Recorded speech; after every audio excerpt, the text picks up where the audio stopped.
Good afternoon from Hagen Field in Westfield, Massachusetts, on the campus of Westfield State University, where the skies are clearing, the sun is shining. It is a beautiful day to play two MASCAC baseball games. Game one of a doubleheader for you coming up between the Mass Maritime Buccaneers and the Westfield State Owls. Good afternoon, everybody. Mike Drew alongside my partner Anthony Swenson. Our friend Mike O'Donnell behind the lens up above us, which is something I'm not used to, but anyway. We are excited to bring you this game. First of two here. Anthony, this Westfield team has won 16 of 19 since coming back from the Florida trip over spring break. They're a juggernaut. Yeah, they're a great team, and led by Anthony Crowley. Anthony Crowley, unbelievable, hitting above 400 on the season. But also you got to look at Colin Dunn. Colin Dunn already had a walk-off earlier on in this year. Just an overall great team, a great defensive team. The one thing they've struggled at is late in games with pitching. So it's going to be interesting to see what they can do in this one against Mass Maritime and MASCAC rival. As you know, this Westfield team has already clinched the #1 seed in the MASCAC tournament, which means they're going to be hosting that tournament next weekend. We'll be here to cover that as well. But they're trying to close the regular season strong. Mass Maritime has not been doing that. They come in at 10-14. They just lost both ends of a doubleheader the other day to Bridgewater. That was on Wednesday. Their conference record is 5-7, and things have just been uneven this year. They're tied with Worcester in the MASCAC standings. They're fighting for that position. Worcester is 6th, they're 5th, so really fighting for that a little bit 5th seed there to keep a little bit of advantage over Worcester, but it's going to see what happens towards the tail end of the season. Starting lineup quickly for Mass Maritime. Leading off is the left fielder Connor Kennedy. He's their best hitter. Then batting second in right field, Paul Sansis. Then the catcher Logan Sulo. Then the second baseman Jake Petrozelli hits cleanup. Jackson Simone at first base will bat 5th. Kevin Troy is the DH hitting 6th. Ethan O'Hare at shortstop will bat 7th. Nathan Anderson's the third baseman hitting 8th. And Robert Dembitsky is in center field batting 9th. The Owls starter for Coach Bashaw in game one is Nate Marshall. And his last start was against Fitchburg State and lost. He went 1 inning, 5 hits allowed, 3 runs, and also, but his season stats haven't been that bad. 3.34 ERA, 5-1 overall, and 29 Ks on the season. So let's see what he can do so far here. Kennedy stands in, and we are underway as the first pitch from Marshall is across for strike one. Kennedy, we mentioned he's their best hitter. He's hitting .370 coming in. 1 homer, 10 runs driven in, and he pokes one to the left side. A little bit of a bobble for Beach at third, but he still manages to get him. Good play there by Beach just to get over to Rockakowski, the old man on the tribe here. Just really making a big impact so far. Rockakowski coming back, just being a very solid hitter and be very solid at the first base position. Yeah, what a story he is, and we'll get into that a little more when he comes up. In the bottom half of the inning, quite the tale. So now Paul Sansis, the right fielder, will stand in after Marshall got a quick 2-pitch out. Great 6-3 play. Right on right matchup here as Sansis takes one right through there for a strike. Beach fumbled that one a little bit, but really got over the Rockakowski in time. Paul's hitting .234. No homers and 10 driven in, and he foul tips that over near the Westfield dugout. 0-2. Marshall really has a good breaking ball, great curveball. I mean, I think the deepest curve that we've seen for a lot of these Westfield pitchers, a really good drop. Let's see what he throws here. He'll throw a fastball up there high. 1 ball, 2 strikes. This Mass Maritime team is coached by Mike Kelly, year number 2 in the program. What a year he had last year. 1-2 from Marshall is in the dirt, 2 balls, 2 strikes. This team lost in the MASCAC title game at Salem last year. They had to play 2 championship games because of the double elimination way that the tournament works. Just hasn't been as successful a year this year, but a swing and a miss. 4 strike 3, first strikeout for Marshall, 2 down. That's Marshall's bread and butter right there. The fastball down and away, nice sweeping fastball. It looks like a 2-seamer and just really gets by the hitter quickly. So here comes Logan Sulo, the big lefty catcher, hitting out of the number 3 spot. This guy has given the Owls problems before as Marshall fires one through there for a strike. Sulo comes in at .283, 1 homer, 12 runs driven in. He's homered here at Hagen Field before. 0-1 to him. That's down and in. And you really think Hagen Field's one of the deeper fields in the MASCAC, but lately it's been like bombs going over the center field fence, and that's been from Anthony Crowley and Lafayette as well, just hitting blast. 1-1 is blasted into right, and stumbling but managing to come up with it is Ferrari for out number 3, and that is exactly what Coach Bashaw wanted to see in the Westfield dugout to start a doubleheader. A 1-2-3 first for Nate Marshall. So after half an inning, Mass Maritime, nothing. The Owls coming up. We'll be back in a moment on our Westfield State web stream.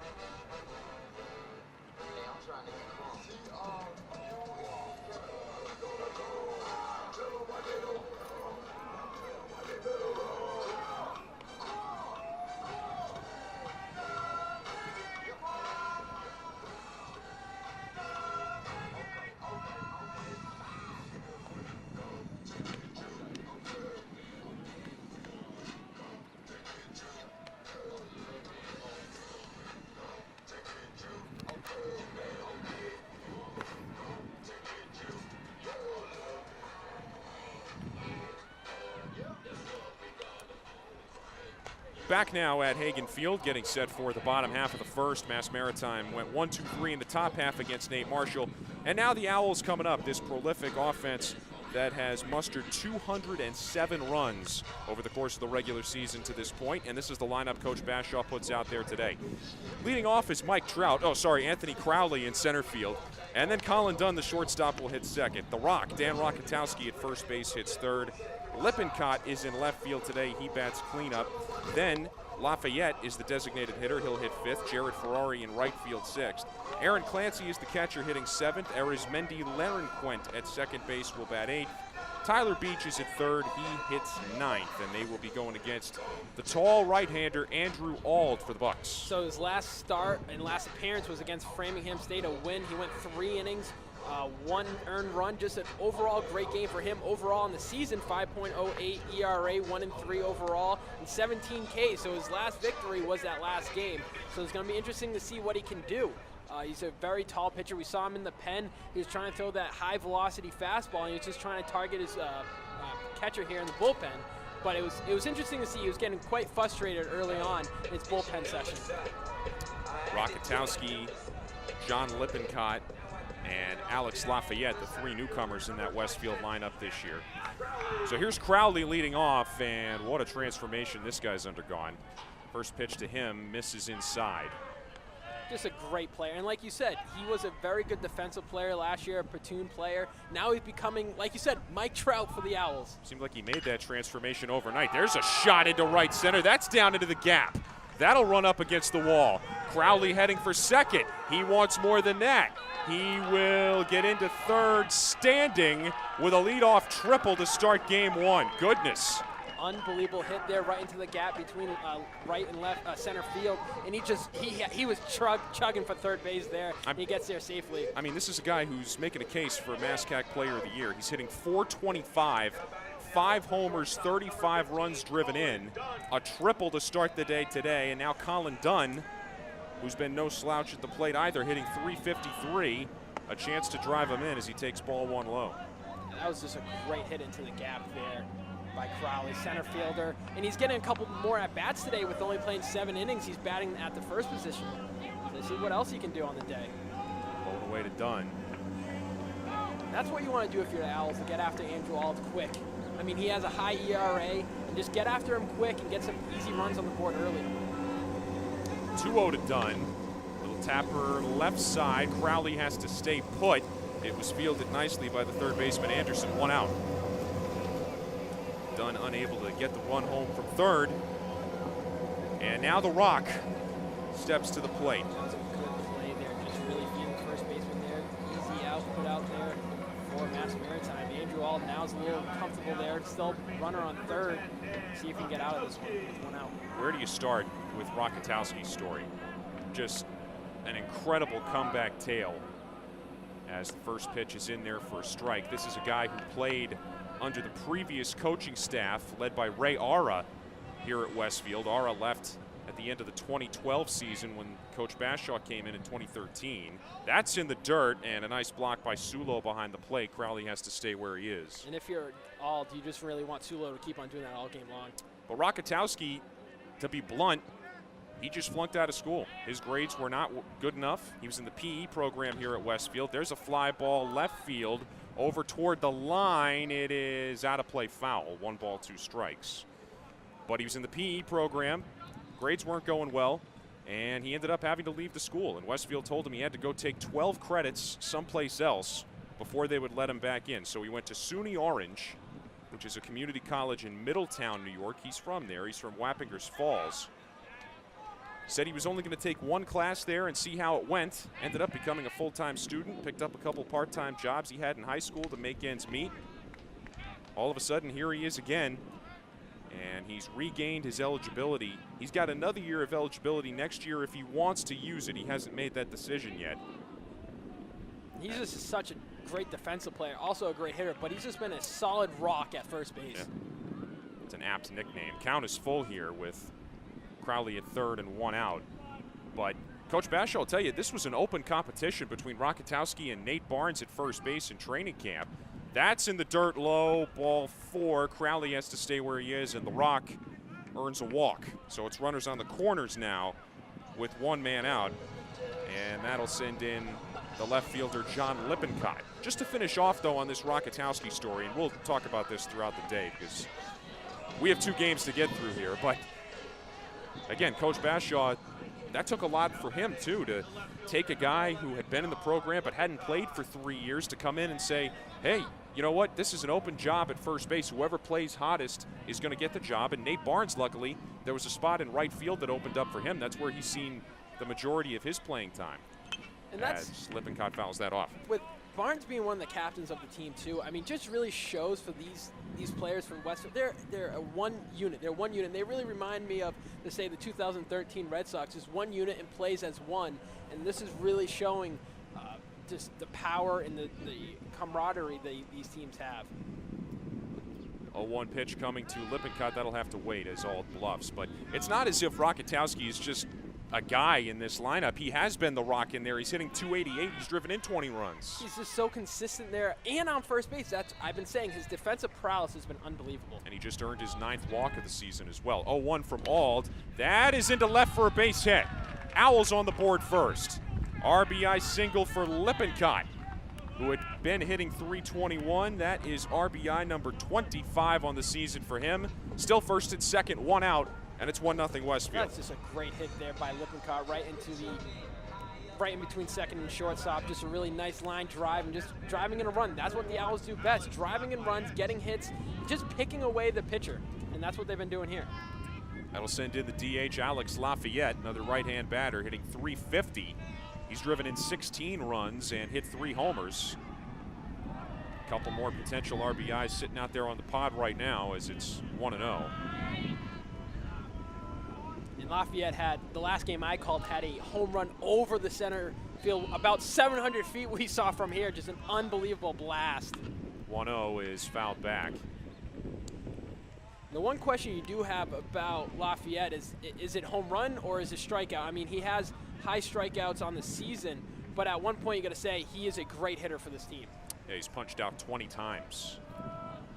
Auld would love one of those here. 1-1. That skips over everything back to the fence, and both runners will move up, and perhaps even more than that. Another run's going to come in. Boy, how do you allow that to happen if you're Mass Maritime? That's a 2-base error for everybody. All of a sudden, Rockatowski comes all the way in from second base, and it's 2-0. That has to be wow. Sulio right there. Just a really poor defensive play. He didn't even go back to the backstop to get it. Auld had to run from the mound to grab it. So that is either a wild pitch or a passed ball. We don't have the ruling on it yet, but either way, 2-base error allows another run to come in. It's 2-0. Now the infield is in for Mass Maritime already. 3 balls, 1 strike is the count on Lafayette. Still only 1 out. And now Lippincott, the man at third. Fly ball from Lafayette could get the run in. Instead, he drives one up the middle. Just a great hit there. 3-0 as the Owls continue to pile on Andrew Auld here in the first inning. And this is significant to start out a doubleheader.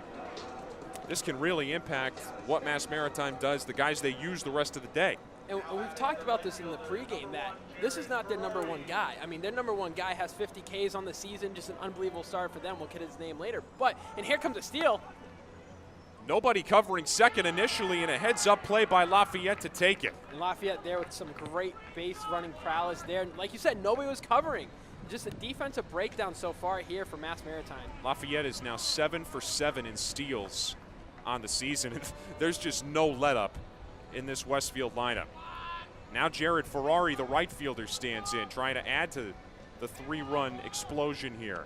Big cut and a miss. Ferrari comes in at 338, another guy in the high 300s. 29 runs driven in. Or excuse me, 7 runs driven in. You only have 4 players for the Owls under 300. 4 players under 300. That's just ridiculous. Ridiculous. Count is 2-0. Those are your main starters, and only 4 of them. Like I said, 4 of them are under 300. There's a grounder to second. Down to his knees is Petrozelli, and out at first base just barely. Call was made by the first base umpire. Ferrari out. First base umpire is Anthony Letizio, and the home plate ump, by the way, is Al Liberdoni. That's a good play there. So now Lafayette down to third, 4-3 put out for Ferrari, 2 out. And now Aaron Clancy, the catcher. He's one of the Westfield guys you talked about, one of the 4 under 300. He comes in at 259. But he's just an athlete, a hockey player, hockey forward for the Owls, just an overall athlete for the university. 0-1 is lofted in the air to left. Heading over is Kennedy near the line, great and a nice play. Nice running catch by Kennedy. He comes up with it in foul ground to end the inning, finally, for Andrew Auld. But the damage done, 3 runs in for the Owls after 1 in game 1. Westfield 3, Mass Maritime nothing. Back in a moment.